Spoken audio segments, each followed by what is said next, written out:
جانے دل پرم از قلم فروا خالد پارٹ 8۔ رحمان کیانی کی طبیعت اب پہلے سے بہتر تھی۔ مشائم روز ان سے بات کرتی تھی، مگر اس کی ایک بار بھی فیروز سے بات نہیں ہوئی تھی، نہ کہ رحمان کیانی صاحب نے اس کا کوئی ذکر کیا تھا، جو بات مشائم کو اندر ہی اندر بہت زیادہ بے چین کیے ہوئے تھی۔ وہ اسے خود سے دور بھیجنے کی خواہش مند تھی، اور اب جب اسے محسوس ہو رہا تھا کہ وہ اسے دور جا چکا ہے تو مشائم سے کسی قیمت پر برداشت نہیں ہو پا رہا تھا۔ وہ بخلائی سے پھر رہی تھی۔ وہ یہاں کسی سے کچھ نہیں کہہ سکتی تھی، مگر اس کا دل چیخ چیخ کر ایک ہی دہائی دے رہا تھا کہ اسے فیروز اپنے پاس چاہیے تھا۔ لیکن وہ یہ بات بھی بہت اچھے سے جانتی تھی کہ فیروز کے واپس آنے پر اس نے کرنا پھر وہی تھا۔ پوری دنیا اسے پاگل اور سائیکو کہتی تھی، سوائے ایک انسان کے، اور وہ اسی ایک انسان کو اپنا سب سے بڑا مجرم کہتی تھی۔ اسی پر قاتلانہ حملے بھی کر چکی تھی، کئی بار اسے اپنے پاگل پن کے وار سے زخمی بھی کر چکی تھی، مگر اس شخص نے کبھی مشائم کے ساتھ برا رویہ نہیں رکھا تھا۔ وہ ہر بار پہلے سے زیادہ اہمیت اور محبت سے پیش آتا تھا اس کے ساتھ۔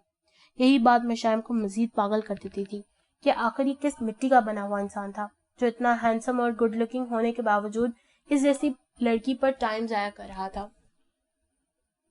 اس وقت بھی اپنی انہی سوچوں میں گم وہ روم سے نکل آئی تھی۔ اسے خانزادہ مینشن والے اب بالکل اپنی فیملی ہی لگنے لگے تھے۔ وہ یہاں بہت زیادہ خوش تھی سب کے ساتھ، کیونکہ سب لوگ ہی بہت اچھے محبت کرنے والے تھے۔ اسے یہاں ایک بار بھی پاگل پن کا دورہ نہیں پڑا تھا، وہ بالکل نارمل رہ رہی تھی وہاں۔ شاید وجہ تھی ان سب کا بہت زیادہ اہمیت دینا اور اس قدر محبت سے پیش آنا۔ باہر آتے ہی سے ماحول میں ایک عجیب سی ہلچل محسوس ہوئی تھی، سب لوگ پہلے سے زیادہ خوش تھے۔ کیا ہوا ہے؟ آج کوئی خاص دن ہے جو سب اس طرح تیاریاں کر رہے ہیں؟ مشائم نے بینش سے پوچھا تھا۔ جی، آج کا دن ہم سب کے لیے بہت خاص ہے۔ ہمارے ادا سائیں آج اتنے سالوں کے بعد ہمیشہ کے لیے ہمارے ساتھ اس حویلی میں رہنے آ رہے ہیں۔ بینش کے ہر انداز سے اس کی بے پناہ خوشی جھلک رہی تھی۔ کون سے ادا سائیں؟ اور وہ پہلے کہاں رہتے تھے؟ مشائم نے ان سب کی اتنی ایکسائٹمنٹ دیکھ دلچسپی سے پوچھا تھا۔ ایسا کون سا انسان تھا جس کے آنے سے وہ سب اتنے زیادہ خوش تھے؟ آپ نے اس گھر میں رہتے ان کے بارے میں تو سنا ہوگا بار بار۔ ارزال خانزادہ نام ہے ان کا۔ کچھ اختلافات کی وجہ سے وہ یہاں ہم سب کے ساتھ نہیں رہتے تھے، مگر اب انہوں نے سب کو معاف کر دیا ہے اور اب وہ ہمارے ساتھ بھی رہیں گے یہاں خانزادہ مینشن میں۔ بینش کے لہجے میں ارزال خانزادہ کے لیے محبت ہی محبت تھی۔ مشائم جب سے یہاں آئی تھی ایک نام اس نے سب سے زیادہ سنا تھا، ہر کوئی پاگل تھا ارزال خانزادہ کے پیچھے، اور یہ بھی کہا جا رہا تھا کہ وہ بہت غصے والا ہے اور اپنی منوانے والا انسان ہے۔ اسے کبھی کسی کا خوف اور ڈر نہیں رہا تھا، مگر پھر بھی وہ سب ارزال خانزادہ کے واپس آنے کے لیے اپنی پلکیں بچھائے بیٹھے تھے۔ مشائم نے اس وقت ڈارک پرپل کلر کی لانگ شرٹ اور ٹراؤزر کے ساتھ پرپل رنگ کا ہی دوپٹہ اڑا ہوا تھا۔ وہ اپنی شولڈر کٹ کھلے بالوں کے ساتھ میک اپ کے نام پر لپسٹک لگائے اپنی دودھیا رنگت کے ساتھ وہاں سب میں نمایاں تھی۔ وہ صرف کہنے کو نہیں، دیکھنے میں بھی ایک باربی ڈال کی جیسی تھی، جسے دیکھ کر یہی لگتا تھا کہ ہاتھ لگائے میلی ہو جائے گی۔ اس کی یہ نزاکت اس کے حسن میں مزید اضافہ کر دیتی تھی۔ کچھ ہی دیر میں ارزال نے وہاں پہنچنا تھا، سب لوگ اسے ویلکم کرنے کو بالکل تیار تھے۔ مشائم خود ہی ان سب میں سب سے آخر پر جا کے کھڑی ہوئی تھی، مگر وہ خود بھی اس انسان کو دیکھنے کے لیے بہت زیادہ پرجوش تھی کہ جس کے استقبال کے لیے پورا گاؤں امٹ آیا تھا۔ ان کے بہت سارے قریبی رشتہ دار بھی وہاں موجود تھے، جب کچھ لڑکیوں کی تیاریاں تو بہت زیادہ ہی نرالی لگی تھی، جنہیں دیکھ کر یہی لگ رہا تھا کہ ارزال خانزادہ ان کا ہاتھ مانگنے آ رہا ہے۔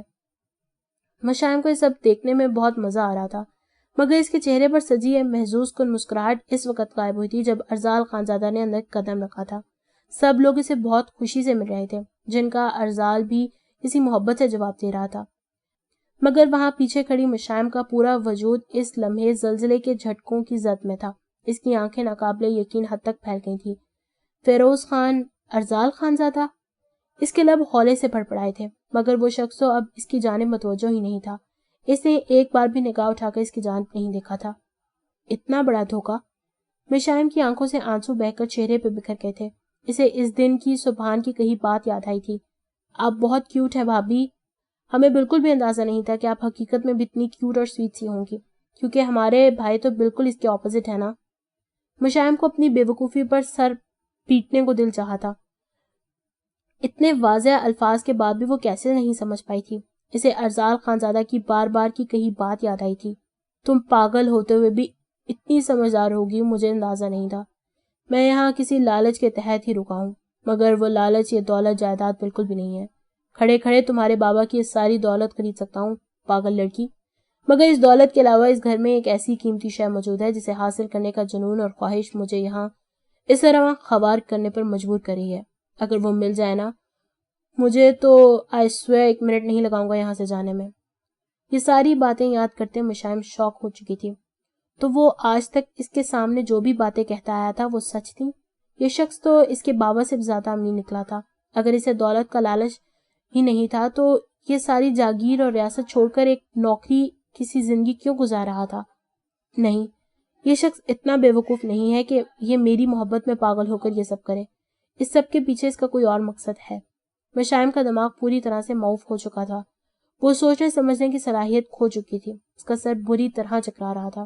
اسے محسوس ہو رہا تھا کہ جیسے پھر سے اس پر اٹیک ہونے والا ہے. وہ یہ پاگل پن کا تماشا سب کے سامنے نہیں لگانا چاہتی تھی، اس لیے اس نے روم میں جانا ہی مناسب سمجھا تھا. اسے دوبارہ نگاہیں اٹھا کر ارزال خانزادہ عرف فیروز خان کی جانب نہیں دیکھا تھا، اور نہ ہی یہ کہ اس شخص کے بے چین نگاہوں نے منظر سے اوجھل ہوتے تک اس کا پیچھا کیا تھا. روم میں آ کر خود کو اندر سے لاک کرتی وہ پھوٹ پھوٹ کے روتی تھی. کیوں ہمیشہ میرے ساتھ ایسا ہوتا ہے؟ کیوں ہمیشہ میری ہی ذات کا تماشا بنایا جاتا ہے؟ مجھے کیوں انسان ہونے کا بھی مارجن نہیں دیا جاتا؟ تم میری فیلنگز کے ساتھ کھیلے ہو ارزال خانزادہ. تمہیں میں کبھی معاف نہیں کروں گی، کبھی نہیں.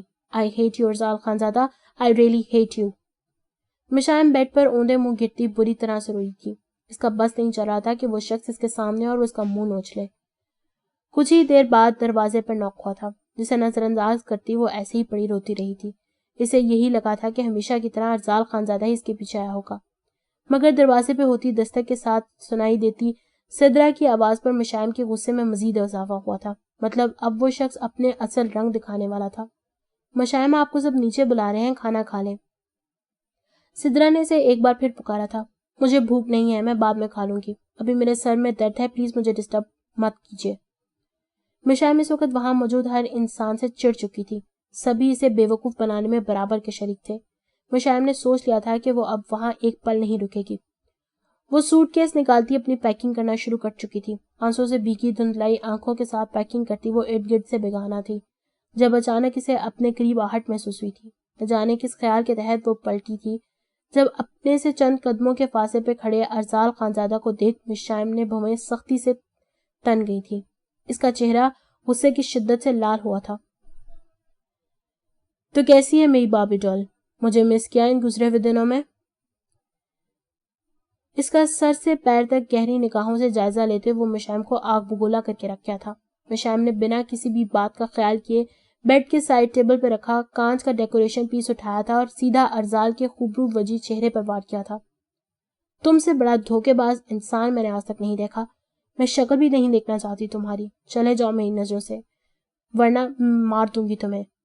مشائم کا پھینکا ڈیکوریشن پیس وہ نہایت ہی آسانی سے کیچ کر چکا تھا، جو دیکھ مشائم مزید خونخوار ہوتی اب حملہ ور ہونے کے لیے کسی اور شے کی متلاشی تھی.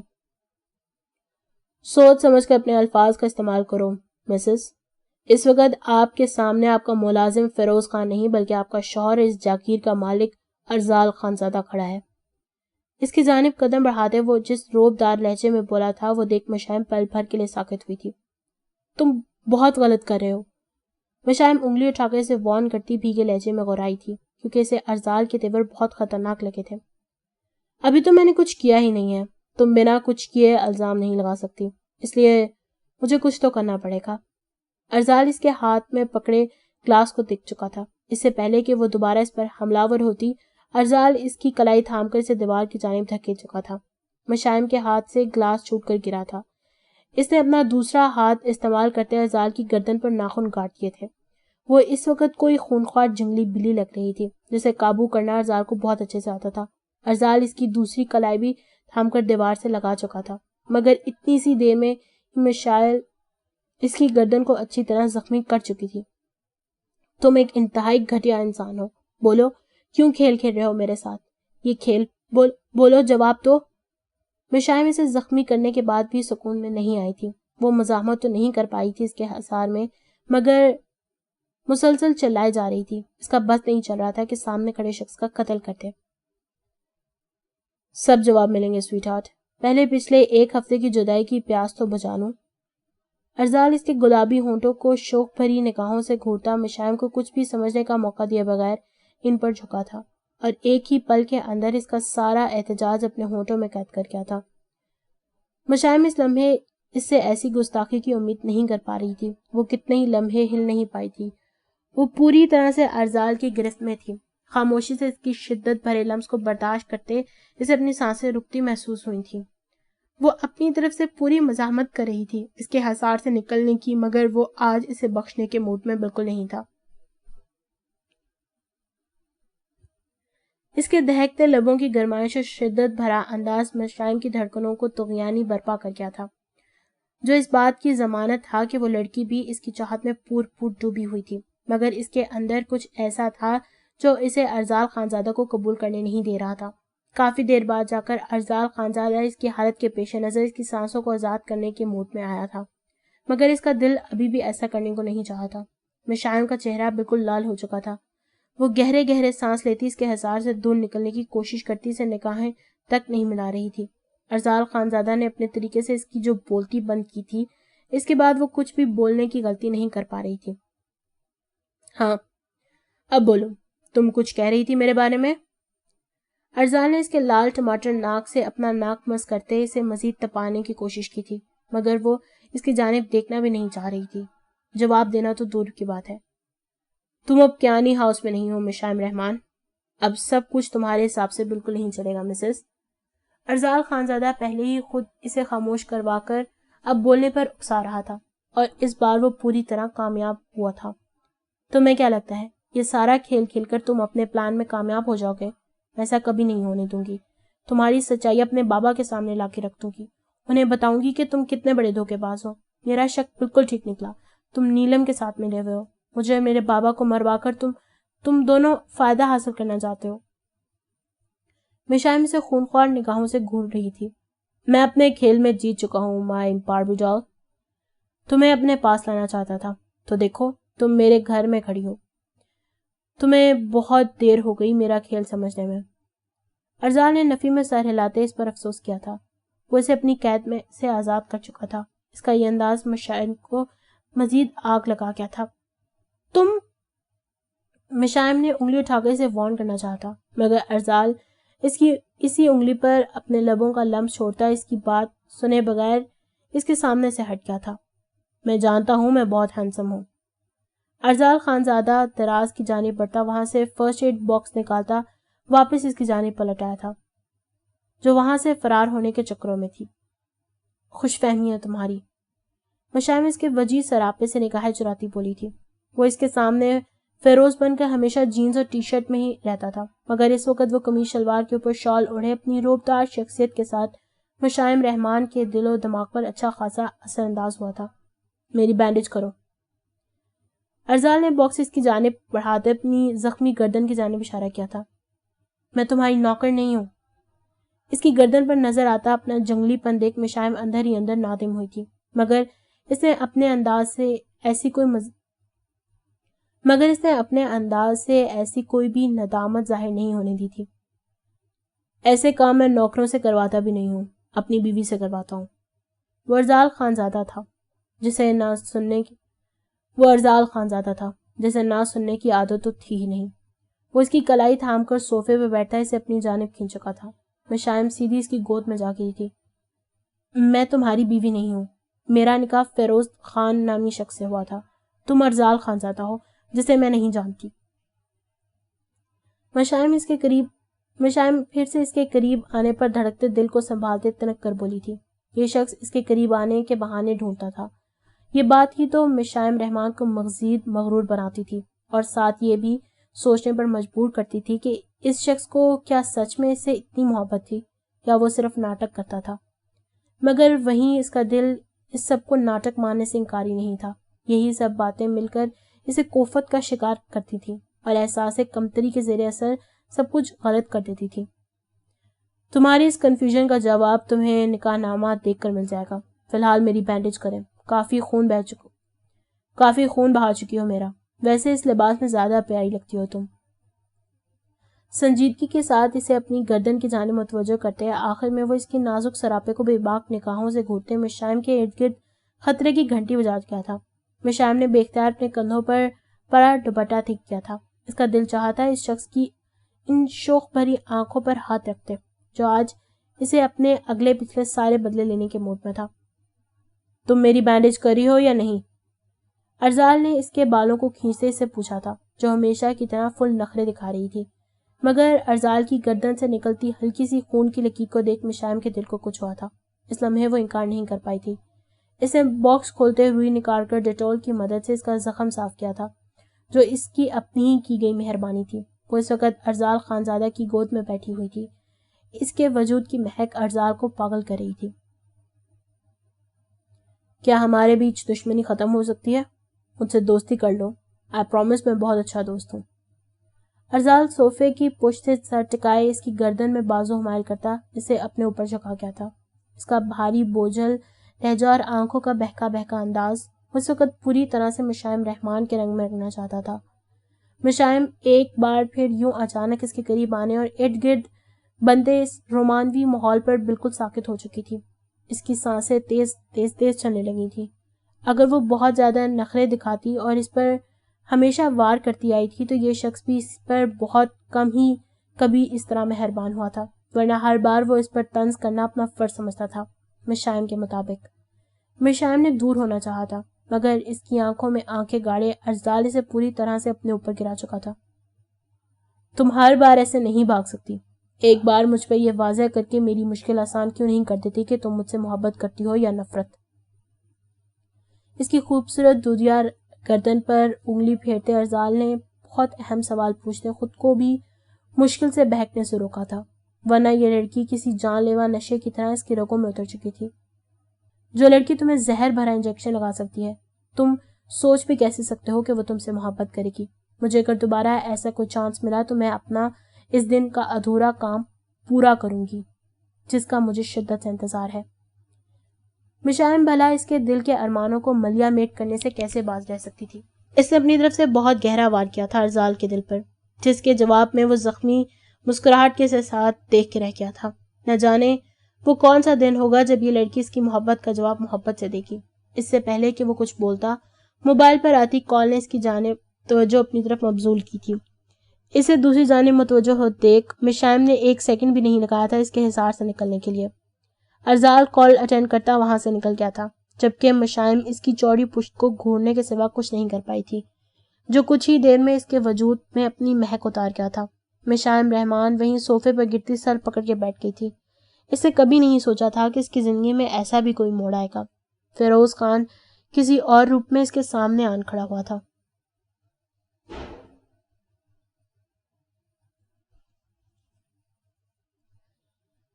رات سے دن چڑھ گیا تھا، مگر سعدان شاہ کی نیند پورے ہونے کا نام ہی نہیں لے رہی تھی۔ نیمل پوری طرح سے اس کی باہوں میں مقید اسی پوزیشن میں لیٹے اب تھک چکی تھی۔ سعدان کے جاگ جانے کے خوف سے وہ ذرا بھی نہیں ہل پائی تھی۔ وہیں سعدان شاہ کی اس قدر نزدیکی اور جان لیوا قربت نے اس کے دل و دماغ پر بہت گہرا اثر ڈالا تھا، جو آگے چل کر اس کے لیے بہت زیادہ خطرناک ہونے والا تھا۔ وہ اتنا تو سمجھ گئی تھی کہ سعدان شاہ بہت ہی زیادہ شاطر کھلاڑی تھا۔ اس کی دادی بالکل ٹھیک کہتی تھی، اس شخص کو مات دینا اتنا آسان نہیں ہونے والا تھا۔ اسے مات دے سکتی تھی محبت، اس لیے نیمل اس کے سامنے اتنی معصومیت بھرے انداز میں پیش آ رہی تھی تاکہ کسی طرح اس کے دل کے تار چھیڑ سکے۔ مگر سعدان شاہ کے انداز سے یہاں بھی وہ کچھ اخذ نہیں کر پا رہی تھی کہ کیا وہ واقعی اپنے مقصد میں کامیاب ہو پا رہی ہے یا نہیں۔ نیمل نے دھیرے سے کروٹ بدلتے اس کی جانب دیکھا تھا۔ اس وقت وہ اس کے بالکل مقابل تھی۔ 1-2 انچ کا فاصلہ تھا ان کے درمیان۔ نیمل اس سے زیادہ دوری برقرار رکھ پانے میں ناکام تھی۔ وہ بہت غور سے اس کے چہرے کے ایک ایک نقش کو تکے جا رہی تھی۔ نیمل اچھے سے جانتی تھی کہ اس وقت وہ سو رہا ہے، اس وقت وہ اپنی قربت کا جادو اس پر نہیں چلا سکتی، پھر بھی نہ جانے کس احساس کے زیر اثر وہ اپنے چہرہ اسی کے کندھے پر ٹکائے خاموشی سے تکے جا رہی تھی۔ ایسے ہی لیٹے نہ جانے کتنا ٹائم گزر گیا تھا، مگر نیمل نے اپنی نگاہیں نہیں ہٹائی تھی اس کے چہرے سے۔ وہ لڑکی اس شخص کو اپنی محبت کے جال میں پھنسانے آئی تھی، مگر پھنس خود رہی تھی۔ اسے بالکل بھی احساس نہیں ہوا تھا کہ اتنی دیر سے وہ اسے تکے جا رہی تھی۔ بہت دیر بعد اسے اس بات کا خیال آیا تھا کہ وہ یہ کام کرنے بالکل نہیں آئی۔ نیمل ایک دم سے پیچھے ہٹی تھی مگر تب تک دیر ہو چکی تھی۔ سادان شاہ اس کی کمر پر بندھے اپنے بازو کا دباؤ بڑھاتا اسے خود سے قریب تر کرتا اپنی آنکھیں کھول چکا تھا۔ اتنے قریب آ کر دور جانا اچھی بات نہیں ہے نیمل خانزادہ، آپ ایک بار پھر میری نیند خراب کرنے کی گستاخی کر چکی ہیں۔ سادان اس کے چہرے پر اپنی گرم سانسیں چھوڑتا اسے اچھی طرح آگاہ کرتا گیا تھا کہ وہ تھوڑی دیر پہلے کی جانے والی اس کی کارروائی سے پوری طرح واقف ہے۔ پلیز لیو می، مجھے نماز پڑھنی ہے۔ نیمل نے اسے دور ہونا چاہا تھا جب سادان اس کے گال پر بوسہ لیتا نہایت ہی خاموشی کے ساتھ اسے آزاد کر گیا تھا۔ نیمل کا یوں نگاہیں چرا کر بات کرنا سادان کو اتنا تو بتا گیا تھا کہ یہ لڑکی کچھ پرسن کی ہی صحیح مگر اس کے جانب متوجہ ہو رہی تھی۔ نیمل شاور لے کر واش روم سے نکلی تھی جب اسے سادان سوتا ہوا نظر آیا تھا۔ اف، اس شخص کو کتنی نیند آتی ہے۔ نیمل کو زیادہ سونا پسند نہیں تھا، اس لیے سادان شاہ کو اتنی زیادہ دیر تک سوتے دیکھ وہ کوفت کا شکار ہوئی تھی۔ مجھے کیا، یہ شخص جتنی دیر سوئے گا میرے لیے اتنا ہی اچھا ہوگا۔ نیمل نماز پڑھتی بنا آواز پیدا کیے روم سے نکل آئی تھی۔ اس نے آج نیوی بلو کلر کا ڈریس پہنا تھا جس کی لانگ شرٹ پر کڑھائی کا بہت ہی نفیس کام کیا گیا تھا۔ اسی ڈریس کے ساتھ کی نیوی بلو شال اوڑے وہ باہر کا جائزہ لینے لگی تھی جہاں ملازمین سمیت گھر کی باقی خواتین بھی جاگ چکی تھیں۔ نیمل کا ایک بار تو دل چاہا تھا کہ یہاں سے واپس پلٹ جائے مگر اندر بھی اس وقت سادان شاہ موجود تھا جس کے پاس جانے سے زیادہ بہتر تھا اسے ان خواتین کی جلی کٹی باتیں ہی سننا پڑے۔ نیمل نے سیڑھیاں اترتے باہر لان کی جانب جانا چاہا تھا مگر اس سے پہلے ہی سمرین بیگم کی نگاہ اس پر پڑ چکی تھی جو لاؤنج کے دروازے سے نکلتی اس کی جانب آ رہی تھی۔ ادھر آؤ لڑکی، ان کی آواز کل کی طرح بہت توہین امیز تھی۔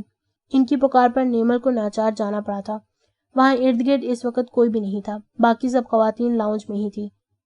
سادان کے پاس سے آ رہی ہو؟ انہوں نے نہایت ہی عجیب سے انداز میں اس کا سر تپیر جائزہ لیا تھا۔ نیمل نے ان کی بات کا کوئی جواب نہیں دیا تھا، وہ ویسے ہی سر جھکائے کھڑی ہوئی تھی۔ میں تم سے شدید نفرت کرتی ہوں کیونکہ تمہارا بھائی میرے بیٹے کا قاتل ہے۔ مگر وہ کیا کہتے ہیں، ہاں، دشمن کا دشمن بھی دوست ہوتا ہے، ہمارا بھی وہ معاملہ بن سکتا ہے۔ سمرین بیگم کی بات پر نیمل نے جھٹکے سے سر اٹھا کر ان کی جانب دیکھا تھا۔ میں جانتی ہوں تمہیں یہاں تمہاری دادی نے کس مقصد کے لیے بھیجا ہے۔ سمرین بیگم کی اگلی بات سن کر نیمل ہونک بنی انہیں تکے جا رہی تھی۔ اس کے وہم و گمان بھی نہیں تھا کہ کوئی ایسا بھی کہے گا۔ ان کی بات کا مطلب سمجھنے میں نیمل کو دشواری ہوئی تھی۔ کیا انہوں نے خود کو سادان کا دشمن کہا تھا؟ ایسی کوئی بات نہیں ہے۔ نیمل اتنی آسانی سے وہاں کسی پر بھروسہ نہیں کر سکتی تھی کیونکہ اسے اتنی آسانی سے کسی پر یقین کرنے کی عادت نہیں تھی۔ میں جانتی تھی تم انکار ہی کرو گی، اسی لیے تمہاری دادی کی گواہی ساتھ لائی ہوں۔ سمرین بیگم نے اپنا موبائل اس کی جانب بڑھایا تھا۔ کیسی ہے میری بچی؟ میں اس وقت تم سے زیادہ بات نہیں کر سکتی، بس اتنا کہوں گی کہ سمرین ہمارے ساتھ ہے، اس پر اعتبار کر سکتی ہو تم۔ سکینہ بیگم نے بس اتنا کہتے فون بند کر دیا تھا، اس کی آواز تک سنی نہیں تھی۔ اب تو یقین آ گیا ہوگا تمہیں۔ کل جو کچھ بھی تمہارے ساتھ کیا میں نے وہ صرف سب گھر والوں کی آنکھوں میں دھول جھونکنے کے لیے کیا تھا۔ تم سادان شاہ کو برباد کرنا چاہتی ہو، میں بھی ایسا ہی کچھ چاہتی ہوں۔ اگر ہم دونوں مل کر کام کریں گے تو زیادہ کامیاب رہیں گے۔ سمرین بیگم ابھی مزید بول ہی رہی تھی جب انہیں اپنے قریب آہٹ سی محسوس ہوئی تھی۔ ان دونوں نے جھٹکے سے پلٹ کر دیکھا جہاں شبنم چلتی ان کے قریب آ چکی تھی۔ کیا کری تھی تم یہاں؟ سمرین بیگم دبی آواز میں کرائی تھی۔ کچھ نہیں بی بی جی، وہ سادان سائیں نیمل بی بی سائیں کو روم میں بلا رہے ہیں، میں تو یہی بتانے آئی تھی۔ وہ جی سائیں کہہ رہے ہیں کہ ان کے لیے کافی بنا کر لائیں آپ۔ شبنم نے سمرین بیگم کی کاٹدار کھوجتی نگاہوں سے بچتے نیمل تک سادان کا پیغام پہنچایا تھا اور ساتھ ہی خاموشی کے ساتھ وہاں سے پلٹ گئی تھی۔ اس پر کبھی بھروسہ مت کرنا، یہ بہت بڑی چمچی ہے سادان شاہ کی، حویلی میں ہوئی ایک ایک بات پر نظر رکھتی ہے اور پھر سب کچھ سادان کو بتاتی ہے۔ سمرین بیگم آنکھ اگلتی نگاہوں سے شبنم کی پشت کو گھورتی ہوئی بولی تھی۔ نیمل گمسم سی کھڑی خود کو ملنے والے آرڈر پر غور کر رہی تھی۔ آج تک اس نے ہل کر پانی نہیں پیا تھا اور یہ شخص اسے آرڈر دے رہا تھا۔ نیمل کو کافی بنانی تو بہت اچھے سے آتی تھی مگر وہ سادان کو ایسی کافی پلانا چاہتی تھی کہ وہ دوبارہ اسے غلطی سے بھی کافی بنانے کو نہ کہے۔ شبنم نے ہی اسے بتایا تھا کہ سادان شوگر کے بغیر کافی پیتا تھا، اسے کڑوی کافی پسند تھی۔ مگر نیمل نے جان بوجھ کر 3 چمچ شوگر کے ڈال دیے تھے تاکہ سادان ایک گھونٹ کے بعد بھی کافی نہ پی سکے اور نہ ہی آئندہ اس سے ایسی کوئی فرمائش کرے۔ وہ کافی لیے بیڈ روم میں داخل ہوئی تھی۔